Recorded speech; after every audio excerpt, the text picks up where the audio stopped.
He was a wrestling god in Georgia, a mastermind behind the scenes.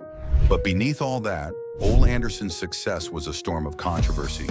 Racism allegations, a nasty feud with Ric Flair, and a booking blunder so bad it's legendary. Here I have all that you need. A lot of people wonder what it takes to be a great professional wrestler. Well, certainly it takes the stamina, takes the knowledge of wrestling, takes ability, takes a lot of guts or intestinal fortitude.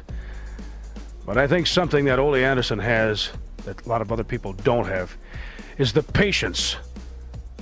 Ole Anderson, born Alan Robert on September 22nd, 1942, was a man who lived and breathed professional wrestling. He wasn't just a wrestler, he was a booker, a promoter, and a big fat name in the industry. But if you think this big name was perfect, you are highly mistaken, sir. With controversies big and small, this man had a wavy career, and you need to hear all about it. Back with the Minnesota Wrecking Crew, Ole and Arn Anderson. You know, there's a lot of people I've been looking for. People saying, well, maybe your time is running out, Ole. I'll tell you this. Before my time completely runs out, I got a list of people that I'm going to get. And you know the Andersons just don't talk to hear themselves make noise. One of the biggest issues tied to Anderson's name was the repeated accusations of racism. Over the years, several wrestlers spoke out against him, saying he made offensive and demeaning remarks. One of those wrestlers was Tito Santana, who publicly called Anderson out for making racist comments. But the most serious accusation came from wrestling legend Rocky Johnson, who didn't hold back when he called Anderson the biggest racist in the wrestling business. Anderson himself didn't do much to clear his name. He once told black wrestler Thunderbolt Patterson that he hired him because of his race, not necessarily because of his talent. Instead of recognizing Patterson as a skilled performer, Anderson made it sound like he was just there to draw in a specific audience. To make things worse, referee and manager Teddy Long later said Anderson often used racial slurs right in front of black wrestlers, including Patterson. He wasn't quiet about it, and people around him didn't seem to do much to stop it. That kind of behavior might have been ignored back then, but years later, it still haunts his reputation. Even in recent times, Anderson's past has come back to cause problems. When WWE NXT wrestler Brooks Jensen wore a t-shirt featuring Anderson, he faced serious backlash. It was a clear sign that a lot of people in the wrestling world hadn't forgotten or forgiven Anderson's alleged behavior. But he's not just accused of racism, he also had what you call an inferiority complex. And before you start commenting, listen to what I have to say. One of the biggest feuds in Anderson's career wasn't in the ring, it was behind the scenes with Ric Flair. In the early days, Anderson and his tag team partner, Gene Anderson, took Flair under their wing, introducing him as their kayfabe cousin to help him break into the business. At first, it seemed like a solid partnership, but as Flair's star rose, so did the tension between them. Anderson wasn't one to hold back his opinions, and he had plenty to say about Flair. He criticized Flair's style, calling his matches repetitive and too flashy. He felt Flair relied too much on the same moves, making his performances predictable. It wasn't just a casual critique. Anderson made it clear he didn't think Flair was as great as everyone else did. Their disagreement became public, and the bad blood between them lasted for years. By the time WWE inducted the Four Horsemen into the Hall of Fame in 2012, Anderson was noticeably absent.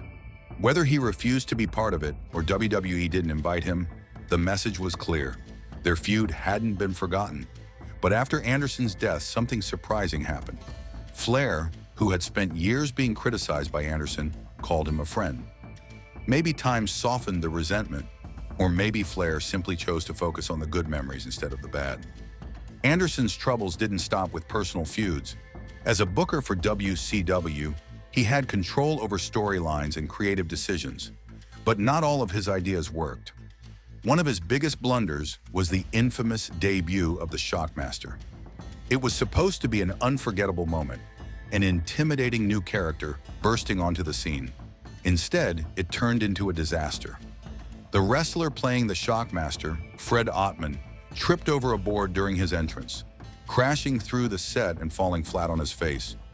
The moment was so ridiculous that the character was ruined before he even had a chance to get started.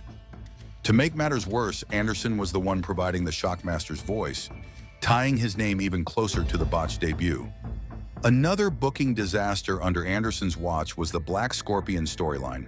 It was meant to be an exciting mystery that kept fans guessing, but it dragged on too long and didn't have a satisfying payoff. Instead of keeping people hooked, it frustrated fans, who saw it as yet another misstep in WCW's creative direction. Anderson's struggles as a booker weren't just about failed gimmicks, they were also about his unwillingness to change. He was a firm believer in protecting kayfabe, the idea that wrestling should always be presented as real. But by the late 1980s and early 1990s, the industry was evolving. Fans were becoming more aware that wrestling was scripted, and they expected new kinds of storytelling. Anderson refused to adapt, and his old-school mentality made his booking feel out of touch. In 1990, WCW decided to move on without him. The company had suffered financial losses, and Anderson's creative decisions weren't helping. Whether he was let go because of bad booking, his unwillingness to change, or just the unpredictable nature of the wrestling business, it was clear that his influence was fading. In 2003, he wrote a book called Inside Out: How Corporate America Destroyed Professional Wrestling. Just like in real life, he didn't hold back. He ripped into the way wrestling had changed, criticized the rise of big corporations, and took shots at many people he had worked with. Some fans appreciated his honesty, but others thought he just sounded bitter. Instead of changing people's minds about him, the book only fueled more debate. Anderson wasn't just a controversial figure behind the scenes. He was just as intense in the ring. He was part of the Minnesota Wrecking Crew, a tag team known for its hard-hitting style. They wrestled rough, throwing real punches and twisting opponents into painful holds. Some wrestlers respected it, but others hated facing them because the matches were so brutal. One of the scariest moments of Anderson's career happened outside the ring. In 1976, after a match in Greenville, South Carolina, an angry fan attacked him with a knife, stabbing him in the chest and arm. Back then, wrestling felt so real to fans that they sometimes took things too far. Anderson was lucky to survive, but it was a reminder of how dangerous the business could be, even outside the ring. Anderson wasn't just a wrestler, he was also a promoter and booker. He was one of the owners of Georgia Championship Wrestling, a company that was thriving in the 1970s and early 1980s. Under his leadership, GCW became a big deal, especially with its TV spot on TBS. But in 1984, everything changed. Without telling Anderson, the other owners, Jack and Gerald Briscoe, along with Jim Barnett, made a secret deal to sell GCW to Vince McMahon. That deal included the company's prize Saturday night TV slot. This moment became known as Black Saturday, one of the biggest shakeups in wrestling history. McMahon used it to expand WWF, while the territory system that Anderson loved started to fall apart. Anderson was furious. He saw it as a betrayal and tried to fight the sale in court, arguing that it went against GCW's agreements. But it was no use, McMahon had won. Still, Anderson wasn't the type to give up. He started a new promotion called Championship Wrestling from Georgia to compete with WWF, but it didn't last long. A year later, Jim Crockett Promotions bought it, and Anderson's days of running his own company were over. The GCW sale remained one of the biggest frustrations of his life, and it only fueled his hatred for the corporate side of wrestling. Anderson's legacy is a mix of success and controversy. He helped shape the Georgia and Carolina wrestling scene, made a huge impact with the Minnesota Wrecking Crew, and was a founding member of the legendary Four Horsemen. But his reputation was also clouded by serious accusations. As a booker, he had some major failures, including the infamous Shockmaster debut and the Black Scorpion storyline. He believed in protecting wrestling's illusion of reality, but the business was changing, and Anderson refused to change with it. That stubbornness eventually pushed him out of the industry. His book gave fans a look at his side of the story, but instead of making him look better, it only reinforced the idea that he was bitter about how wrestling had evolved. Some saw him as a purist who refused to sell out, while others thought he was stuck in the past and unwilling to adapt. In the end, Anderson's story is one of the most talked about in wrestling history. Some people admire him for what he built, while others focus on the controversies that followed him. No matter how people see him, There's no denying that Ole Anderson left his mark on professional wrestling, for better or worse. Now here we have a quick rundown of his epic career. Ole Anderson, born Alan Robert Rogowski on September 22, 1942, was a man who lived and breathed professional wrestling. He wasn't just a wrestler, he was a booker, a promoter, and a force to be reckoned with in the industry. He left an undeniable mark on the wrestling world before passing away on February 26, 2024. Ole was born in Minneapolis, Minnesota, to Polish immigrants Robert Joseph Rogowski and Georgiana Bryant. He grew up in St. Paul, where he spent time working at his father's bar. As a kid, he loved football and wrestling, and that passion stuck with him. After high school, he tried out a few different colleges, including the University of Colorado, the University of Minnesota, and St. Cloud State University, but never finished a degree. Before wrestling became his life, Ole spent 3 years in the United States Army. He was stationed in Germany, working in clerical roles, but he also kept up with sports, training in amateur wrestling, boxing, and powerlifting. He reached the rank of specialist before leaving the service and looking for his next challenge. It was a meeting at a YMCA gym that changed everything. A wrestler named Tiger Malloy spotted Ole and suggested he talk to Vern Gagne, Logan, a big-time wrestling promoter.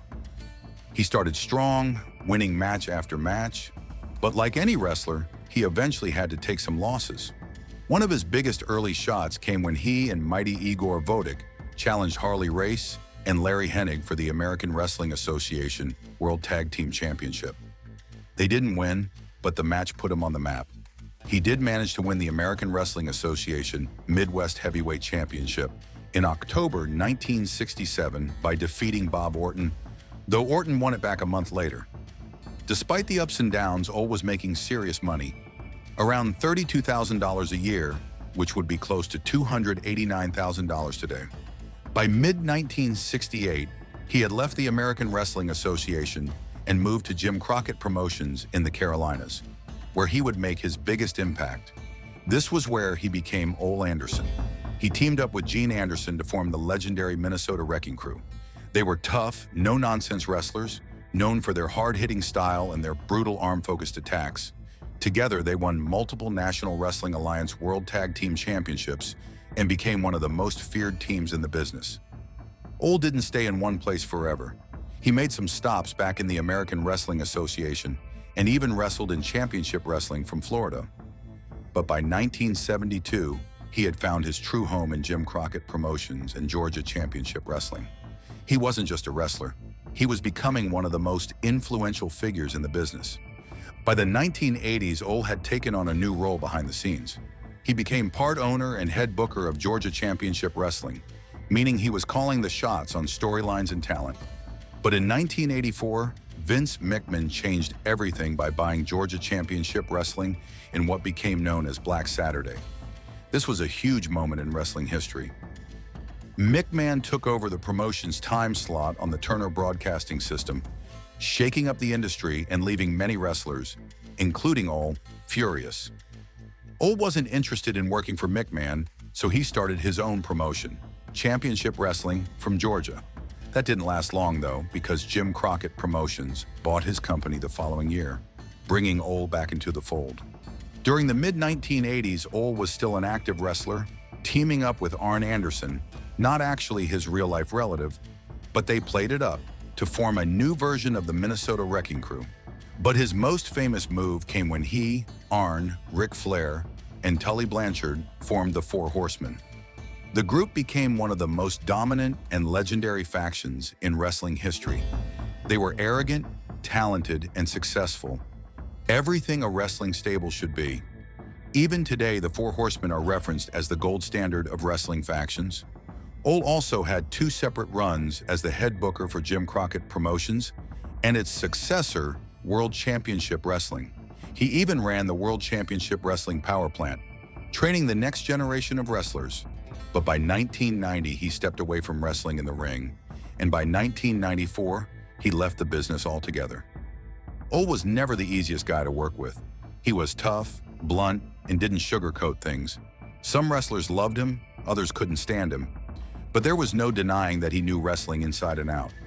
Over his career, he held more than 40 championships, including 8 reigns as the National Wrestling Alliance World Tag Team Champion. His contributions to wrestling earned him spots in both the World Championship Wrestling Hall of Fame in 1994 and the National Wrestling Alliance Hall of Fame in 2010, though he didn't care much for awards. Ole's career was a reflection of who he was as a person: tough, relentless, and unwilling to compromise. He didn't chase fame or approval. He wrestled and booked the way he believed wrestling should be, and that stubbornness made him both respected and controversial. Whether he was dominating the tag team division, shaking up the wrestling business behind the scenes, or helping shape future wrestlers, Ole's impact can still be seen today. His contributions stretch beyond his own success, influencing the way wrestling evolved in the late 20th century. Thank you for taking the time to learn about the incredible career of Ole Anderson. His contributions to professional wrestling shaped the industry in ways that are still seen today. If you enjoyed this video, don't forget to like, comment, and subscribe for more stories about the legends of wrestling. Let us know in the comments what you think about Ole Anderson's career and who you'd like to see covered next. Until next time, thanks for watching, and we'll see you soon.